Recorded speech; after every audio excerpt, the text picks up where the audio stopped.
Olá, alunos! Tudo bem com vocês?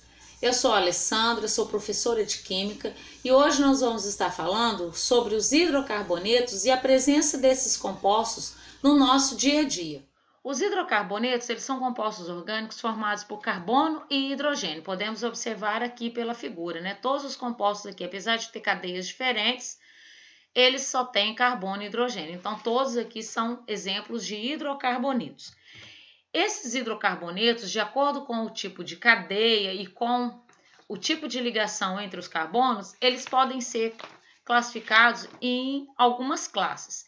Então, nós temos as classes dos alcanos, onde eu tenho cadeia só ligação simples e cadeia aberta, alcenos, também cadeia aberta, alcino, cadeia aberta, ciclanos, ciclenos, os alcadienos e os hidrocarbonetos aromáticos. A diferença entre esses hidrocarbonetos está na formação da cadeia, que alguns são cadeias abertas e outro cadeia fechada, e na presença de ligação dupla, ligação só simples, ligação tripla ou duas duplas. Essa é a diferença entre esses hidrocarbonetos. Nesse vídeo aqui nós vamos estar dando ênfase aos alcanos. Dentro da classe dos alcanos, o que se destaca é o petróleo. O petróleo, né, ele é uma mistura de alcanos e que nós utilizamos os seus subprodutos no nosso dia a dia. Então, temos aqui os alcanos, né? Os alcanos, aqui eu coloquei os alcanos mais simples, que são o que tem 1, 2 e 3 carbonos. Existem alcanos até com 200 carbonos. Então, os alcanos, eles são caracterizados por ter cadeia aberta e por apresentar apenas ligações simples entre os carbonos. Como eu já disse, né, o exemplo de alcanos a gente encontra no petróleo. Então, aqui eu tenho duas amostras diferentes, observem aí pelas cores que estão diferentes. De acordo com a composição química de cada petróleo, de cada jazida de petróleo, esse petróleo vai ter uma coloração diferenciada. E os hidrocarbonetos que estão presentes no nosso dia a dia são os subprodutos do petróleo. Que hidrocarbonetos são esses? O primeiro que a gente tem é o propano e o butano, que misturados formam um gás de cozinha. E por sinal, esse gás ele é inodoro, ele não tem cheiro, mas é colocado um cheiro na indústria para a gente perceber que está vazando, então em caso de segurança. Nós temos também a gasolina, vamos ter o querosene, utilizado aí na aviação, a gente tem o querosene que nós compramos em supermercado, como solvente, o óleo diesel, os materiais de resíduo do petróleo que são utilizados para o asfalto, junto com o piche também, que é aquele óleo, já é o resíduo do asfalto. Existem outros hidrocarbonetos também, mas os mais comuns que nós utilizamos são esses aí.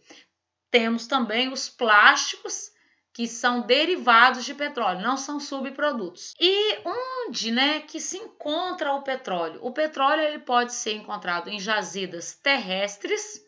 Então, aqui está mostrando uma extração terrestre de petróleo. Pode estar encontrando em jazidas marítimas. Aqui é uma plataforma marítima, né, de extração de petróleo. Aqui no Brasil, principalmente, a nossa extração maior de petróleo é nas jazidas marítimas e na camada pré-sal. Então, aqui eu tenho um esquema da camada pré-sal. O que é essa camada pré-sal? Vamos entender. A camada pré-sal é uma camada muito profunda do mar e que se encontra antes da camada salina. Então, vamos observar pelo esquema que essa camada branca toda aqui é a camada de sal. A camada pré-sal, ela está abaixo, né? Antes dessa camada, e por isso é pré-sal. Para extrair, existem equipamentos e plataformas específicas para poder estar extraindo o petróleo nessa camada pré-sal, porque é uma camada muito profunda do mar. E quando extrai o petróleo, como que vai ter a obtenção desses hidrocarbonetos para serem utilizados como a gente conhece no nosso dia a dia? Então, o petróleo ele vai passar por um processo chamado de destilação fracionada. Essa destilação fracionada ela ocorre nesse tipo de torre aqui, ó. Essa torre, né? Então, aqui é uma parte de uma refinaria de petróleo. O petróleo ele é conduzido ou por dutos ou por via navios até essas refinarias, o petróleo bruto. Lá ele é colocado em uma caldeira, então vamos voltar para o esquema de cá. Essa caldeira ela é aquecida e de acordo com a temperatura eu vou obtendo alguns produtos. Então nessa torre eu tenho uma torre com várias temperaturas, vamos observar que aqui começa com 20 graus, aqui embaixo está em 350.